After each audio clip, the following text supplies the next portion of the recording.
Okay, so this is my second video on UNMI tips, and I'm gonna cover the 4 expansions, not the boards. If you want to check the base game and the boards, check my previous video. And yeah, let's get started with Prelude. Prelude did wonders for UNMI. Mostly because you can terraform for free in the first turn with a terraforming Prelude.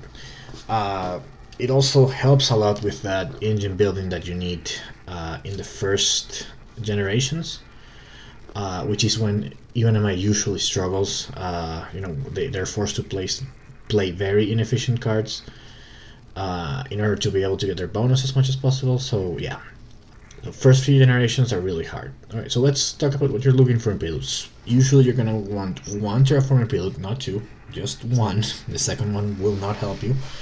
And then you either want to build your engine, which is usually going to be energy or heat.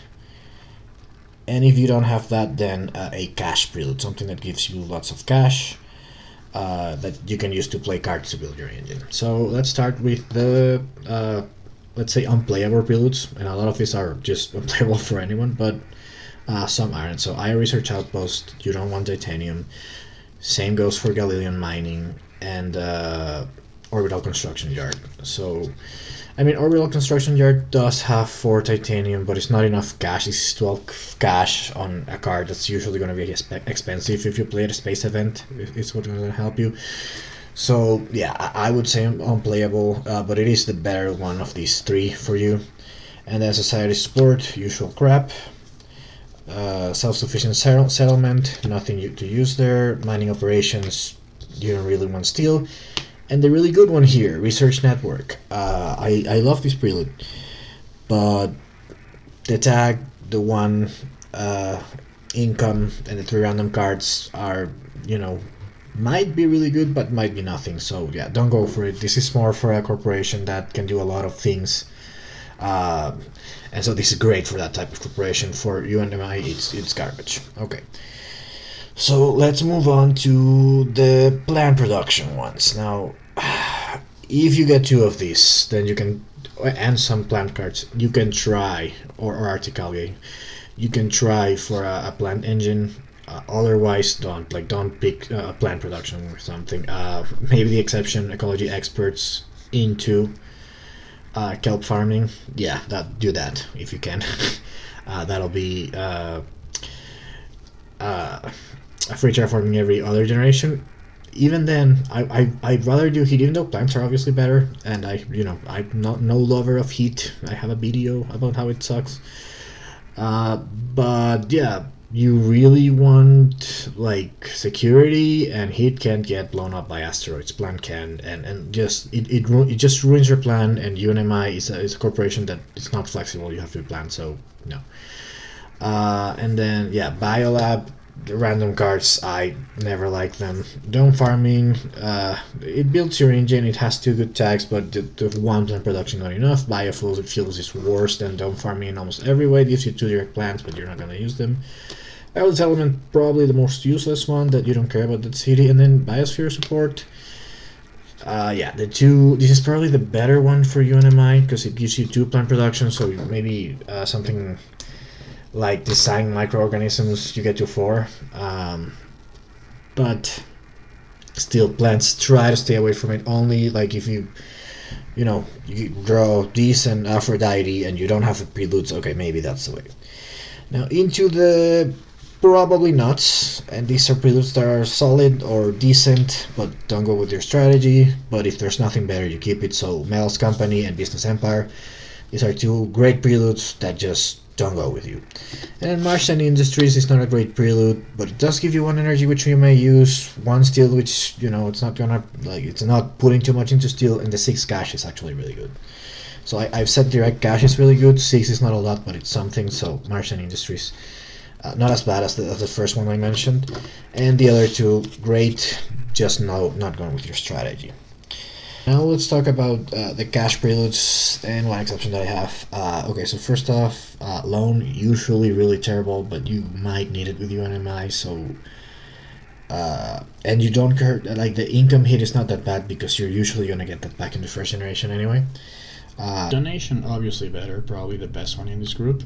And eccentric sponsor is better as long as you have a very expensive card to play, which could be Solera. And if you play it with eccentric sponsor, it's not such a huge investment into your money. It's only 10, so in that case it's fine. And then supply drop and acquired space agency. Again, titanium is not that helpful for you early. A lot of people, like I've said, they play asteroids, but like you really want to build the engine and then play the asteroids. And then maybe use cheap terraformers, or maybe a cheap asteroid if you're gonna skip to avoid skipping a generation. Supply drop does come with a lot of steel. That might help you play some other cards that let you build economy, but generally not terraforming cards. So probably the worst one for you in this group. Acquire space agency a little better because it might draw a cheap asteroid that you could use. And then finally, Allied Bank. I mean, it's not really a cash prelude, but it is cash positive in the first generation, and it's just such a good builder that will make your first generations a lot easier. And unlike Business Empire, it doesn't hurt your first generation. So I mean, it's not a cash prelude, but I do include it here in the maybes. However, you're probably better off with one of the engine preludes. Now these are obviously Power Generation and Mohole, the two better ones, and then Supplier and Mohole Excavation. They're still pretty good. So you only go for the energy ones if you have the bumper, but that's often going to be the case when you pick UNMI. And then the heat ones, you'll probably, if you get one of these two, you probably keep it and then figure out a way to get the rest of your heat. In the case of Mohole, so it's really nice because you have to get to 4 production to heat it every other, but with Mohole you actually can wait a few generations because you have that 3 additional heat. So you actually do every other, you only need 1 heat to do every other for the first 4 generations. So it's really nice. And Mohole Excavation, yeah, you will need more heat than that, so but it's, I mean, 2 for free, it's really helpful, and it gives you 2 heat as well. Okay, so now the big part of the preludes, the Terraforming Prelude. Now there's 9, and I'm going to talk about all of them. Let's start with UNMI Contractor. I mean, it looks nice, it gives you 3 steps, it gives you an Earth tag, it gives you a card, and it has UNMI in the title, so it should be good, but it isn't. Probably one of the weakest ones here, because you really don't need the 3 steps. I mean, they're not bad, but you don't need 3. You'd rather have 1 step and something else that helps you a lot. So yeah, and that random card doesn't do much for you. Next up, Experimental Forest. Again, you really don't want to go plants. I mean, it does only get you 1, but those 2 plant cards may not do much for you until later in the game. It is a nice tag, but yeah, you're looking for a terraforming and something else.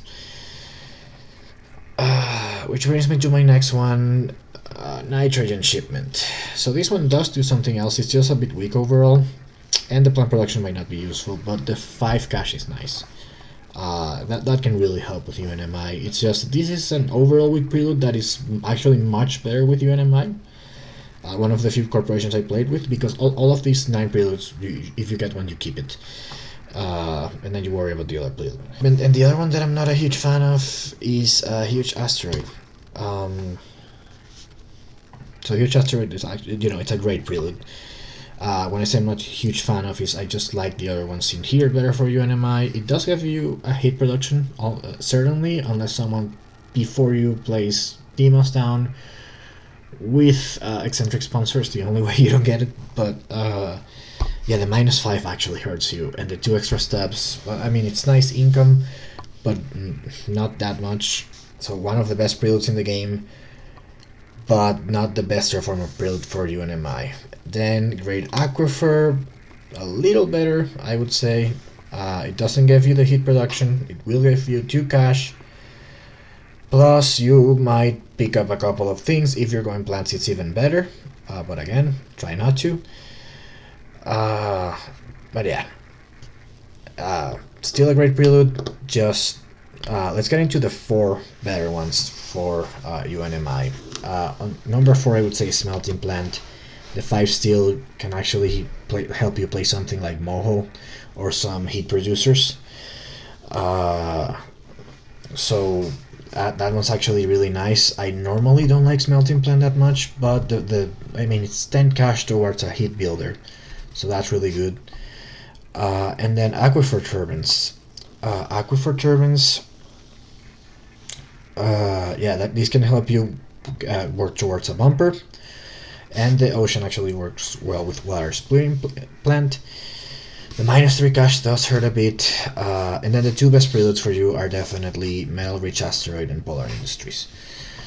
I mean, it's obvious here, Polar Industries gives you halfway there with the heat, the 4 heat you usually want, and it gives you the ocean, which is the better terraforming option. And then Metal Rich Asteroid just 1, and it gives you, 4 titanium and 4 steel, and these can really help you both build your engine, your heat engine with the steel, or maybe throw a second asteroid in the 2nd generation with the titanium that you might not have a way to play. I've gone over a couple of dream scenarios in my other video. Yeah, just review them. They don't actually involve these cards, but yeah, these are just generally better. Okay, and that's it for Preludes. Let's talk about Venus now. And Venus kind of had a weird effect on UNMI because it added a terraforming parameter, which you can use as much as the other ones, and a bunch of terraforming cards, like about a third of the cards I think that were added help you terraform in one way or another. So the density of terraforming cards goes up for UNMI. However, Terraforming Venus does not accelerate the game. It probably makes it slower because you're not terraforming the planet Mars, because you're not terraforming Mars, which is what actually ends the game. So yeah, it actually provides a way to win longer games for UNMI, but it may actually be kind of a trap in that if you wait too long, then a Jovian player will outscore you for sure. So okay, I'm gonna go over a bit of the cards that were added. Okay, so let's start with the expensive terraformings. Atmos Scoop, Spin Inducing Asteroid, Sulfur Exports, Giant Solar Shade, yeah, and the big piece of shit, Venus Soils. Now, Venus Soils, just don't play it out of respect for me. The other ones, everything I said about the big asteroids in the base game goes for these ones. That's all I have to say about that. Now there are 2 exceptions here: GHE import from Venus and orbital reflectors, because they let you build heat. Now orbital reflectors, much worse for you. So actually, this may be a not play because you really don't want to pay that much for heat late. GHE import for Venus, while not being the most efficiently costed card, is kind of a really shitty black polar dust. It doesn't give you the -2 production, and instead it costs more, and it's not an ocean. Oceans are a little better, but it's actually quite playable for Venus. Those 3 heat can be really useful in the 1st generation, so that's actually a pretty good card for Venus. Now the cheaper terraformers, everything I said about the cheaper terraformers goes for these ones. So Omnicourt, Venusian Plants, and Neutralizer Factory, they have requirements and they're actually pretty high, including Omnicourt's. If you get lucky and need it, then pretty good, but otherwise, yeah, these are not helpful. And then we have some really nice ones. Water to Venus is cheap. Comet for Venus, a little more expensive, and you might not use the effect. And then Air Scraping Expedition and Hydrogen to Venus, they're a little more expensive, but they might actually really help you with floater engine if you are working towards that. So these 2 can combo really well. Or they may just be a slightly more expensive terraform, in which case I actually wouldn't play them. Or even Hydrogen to Venus. I mean, it's 4 team, it's the same as an asteroid, and the asteroid is better than the Venus, so if you don't have the Jovian cards, don't play it. or the floater cards, obviously. And finally, let's go into the tappers. So Venus added 6 ways to terraform Venus by tapping. And let's just get Venus Magnetizer out of the way because it's as bad as Equatorial Magnetizer. And then we have a microbe one, just the same as the temperature and heat one in the base game, but it has a 6% requirement, which is 3 steps in Venus. Now this is less than the heat one that requires 4% oxygen. The 6% Venus could actually be really fast if you have 2 players working on Venus. If it's only you, then don't keep it. You don't have the firepower to terraform Venus that fast. And by the time you get 3 steps on it, it might be too late. So you don't want to do a lot of Venus, you just want to use it to terraform for free. So that's a no. And then we have the rotator impacts, the asteroid one. It is it does give you a terraforming rating every other turn, and it is quite cheap at 6. However, the price is kind of high. They're paying 6 to terraform Venus. So if you think about it, the first Venus steps is 15. The second Venus step will be 21, but you are doing that every other generation, so it's not great despite the cheap price. And the other problem is that it's asteroid. So I mean, I know there's a few asteroids in the promo cards, but in Venus it doesn't combo with anything else. So yeah, this is probably not a good option. Okay, now Jetstream microscrapers. This one's actually decent. It does cost still a titanium per round, but you terraform every other round, and if you get a floater combo, then you can work with it.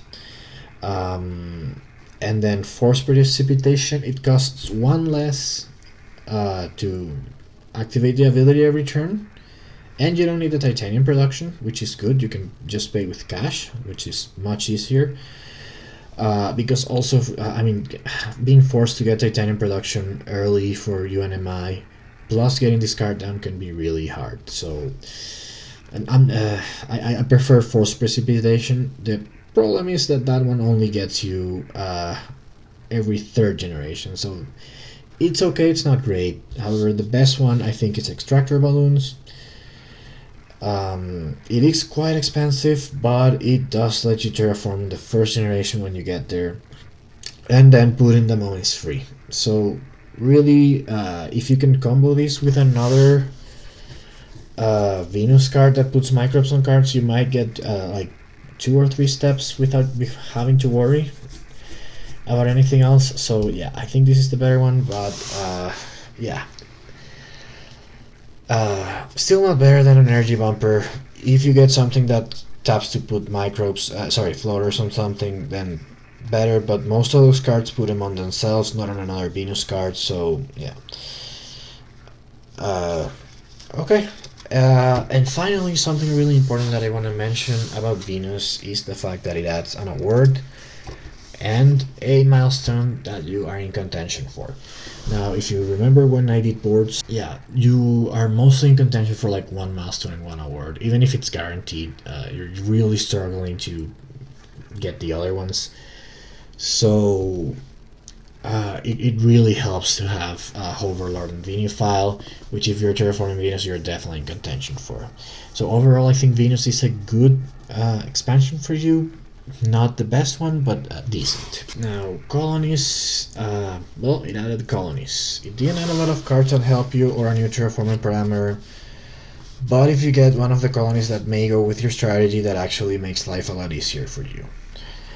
In terms of cards, I'm only going to talk about 5. Titan Air Scraping is basically the same as Jetstream Microscraper, except it gets you a terraforming rating, but it does cost 21 because it has 2 victory points and a Jovian tag, so it's actually much worse. I don't think it's a viable way to do it. So yeah, not great. And then Atmo Collectors, this actually gets you 4 hit every other generation with the advantage that it comes with 2 floaters, or the 3 energy to trade, which could be useful, but probably not fast enough. Now the cards that I do like that were added were Solar Reflectors. I think this 5 hit is a nice number. 23 is not too expensive for the 1st generation. You can keep other cards, and with a Terraforming Prelude, you might be almost there in the second generation. And then Impactor Swarm, really nice. You can play this in a way that it gives you 2 free terraforming ratings, one in one generation, one in the next one. It also kills 2 plants and steals Thermalist if you need it that way. So Impactor Swarm is really nice. It's much better than a single asteroid for you because of that 4 extra heat. And it's cheap. The only problem, requires 2 Jovians, which you might not be going for. But if you are, it's pretty great. And then the secret weapon, Ice Moon Colony. Now,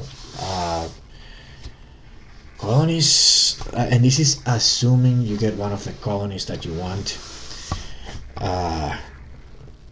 But Ice Moon Colony can be great for you because, I mean, obviously it terraforms on that generation, and then placing the colony will get you a colony bonus, which may give you a step in the next generation already. Sorry, not the colony bonus, the placement bonus. And then every time the marker goes down, it goes down to, 1 space less. So that's actually pretty great. So with that in mind, let's actually discuss the colonies. And there are 4 that help you. Europa doesn't help you. It's basically at the Standard Ocean, so let's not even discuss it. But let's start with probably the most useful one, which is the one I hate the most because I hate heat, but with UNMI I, sell out. IO. So, okay, first off, before I discuss IO, what you want to achieve with a colony is that if you place a colony and trade there every turn, you should get a full step. So a terraforming rating. So does IO do that? Yes, almost, but close enough. So if you don't trade, if you don't have a colony, the marker will go back to step 2 of the colony, which gives you 3 heat every turn. If you place a colony, it will go to 4 and you'll have a heat production. So that means if you trade there every turn, you get 4 heat because that's the lowest it will ever be. You get the 2 heat for the colony bonus, so that's 6. And with one production that you get from placing the colony, that's 7. So you're 1 short of the full step. But it's easy enough to get another heat step. I feel like 7's close enough, and like you could just wait another step and you get the 6 heat. And the good thing about IO is that no one else hits it, and if you have a colony there, if they do, that solves your problems. So IO's one you can let go kind of high, maybe up to the 8th step, and nothing will happen. And it's actually really good for you. It solves your problems to have IO in the game. Let's talk about one that doesn't. So compare these to Ganymede. So Ganymede, let's do the same exercise. You place the colony. So you got 1 production. You will get 2 plants every turn plus the colony bonus. That's 4 plants. That's half a step. That's just not enough. It's too much investment to pay 17 for a colony and then 3 energy every turn to not even get a full step. So not good enough. And if you don't place the colony, then it's even worse. You're just getting 1 plant per turn unless you wait, and Ganymede is a much more popular colony, so that's dangerous. Next, Enceladus. Now Enceladus is really good. Let's look at the having a colony there scenario. So placing the colony there will immediately, assuming you have a bumper, let you activate that bumper that generation, because it gives you 3 microbes. But then trading there, the 3rd step gives you 2 plus the colony bonus, that's 1 more. That actually lets you, gives you 3 microbes per turn, which is 1 more than you need. So placing the colony is kind of overkill, and keep in mind you can place the microbes on different turns. You can place the microbes on different cards, so if you have another one, then great. Or you just go 3-3 and then you save on trading for 1 generation. Which is also really nice. But you can even just, not trade there every turn and just wait. There might not be people who have microbe cards to activate it with because microbes are not that popular. And so you just trade every other generation. And it gives you 2 microbes, which is enough, And if someone happens to place a colony there, well, that kind of helps you a little, but might help them too. And then finally Titan. Now Titan is almost the same as Enceladus, but it does give 1 instead of 2 on the third step. Everything else is the same. However, that's the one that was, overkill. So you might have to place the colony here, but because there are so much more floater cards, it's also useful that the colony bonus can go everywhere once you're terraforming in another way. So Titan is actually really good. So if you have Titan with a floater card and Celos with a microbe card, Colonies is really good, or if IO is in the game. The rest of it is not that great. Now there's one additional side effect that Colonies has that I feel like I need to talk about, and that's that energy, which is what you need for your bumpers to be good, is kind of like a very, very desirable resource when people are playing with Colonies. So you might have to fight harder for energy production cards, which is a downside.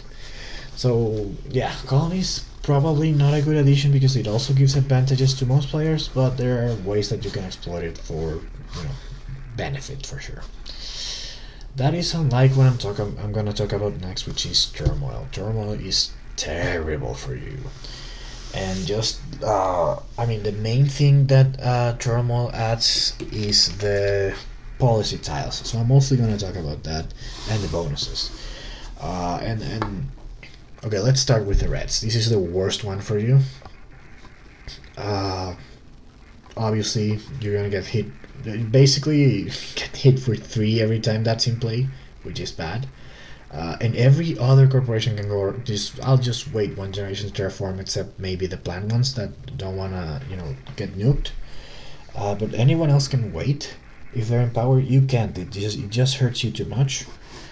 And then it's also giving free terraforming rating to anyone except you, because you're never gonna be the player with the lowest terraforming rating. You're actually usually gonna be the highest. So yeah, reds are horrible, but then scientists not good. You don't have money to spend it on drawing 3 cards, which again, random cards. I don't like them for UNMI. And the bonus, you're not gonna have that many science cards, so that's probably another one that's horrible for you.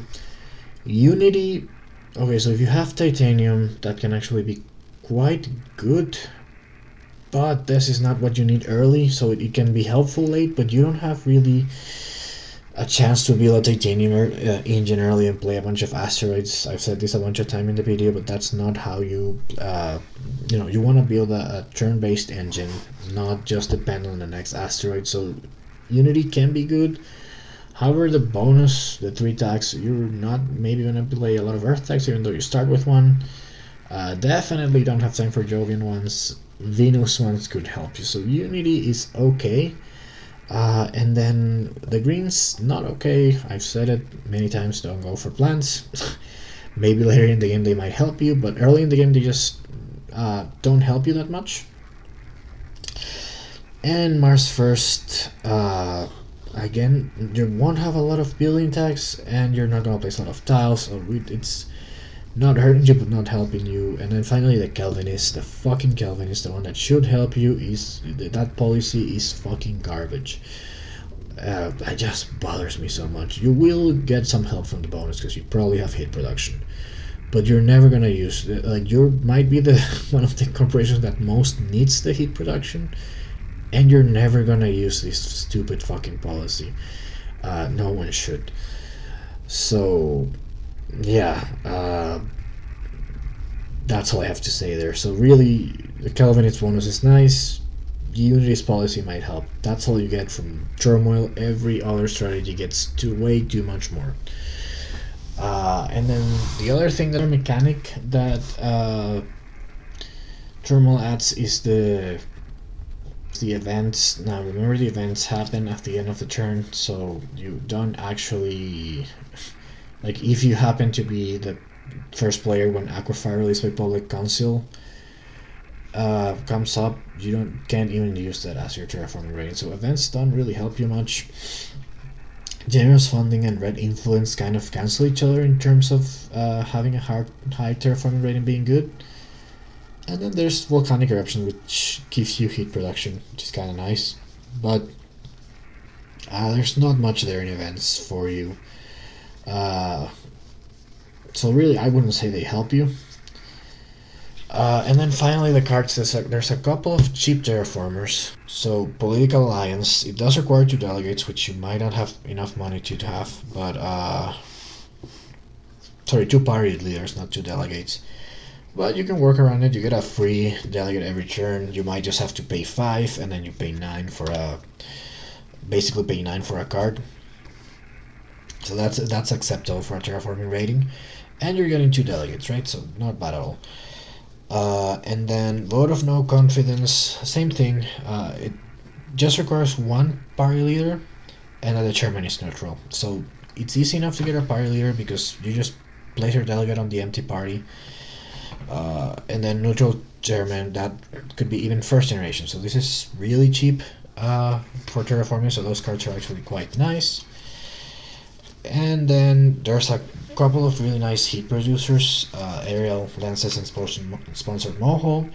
They only give you 2 each, but they're so cheap. They're the cheapest, 2 of the more efficient heat producers, so you really love those, and you do need the Calvinistic powers for that.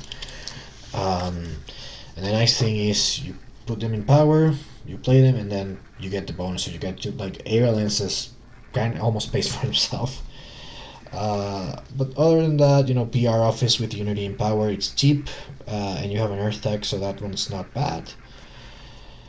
And Wildlife Dome, a slightly cheaper greenery, nothing that really helps you too much.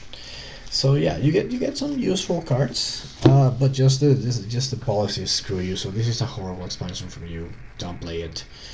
Or, I mean, if you're playing it, don't pick UNMI probably. Unless you got a really good hand, because those policies are really important and they're just gonna, get you. Alright, that's it for my UNMI tips video, and I'll see you next time.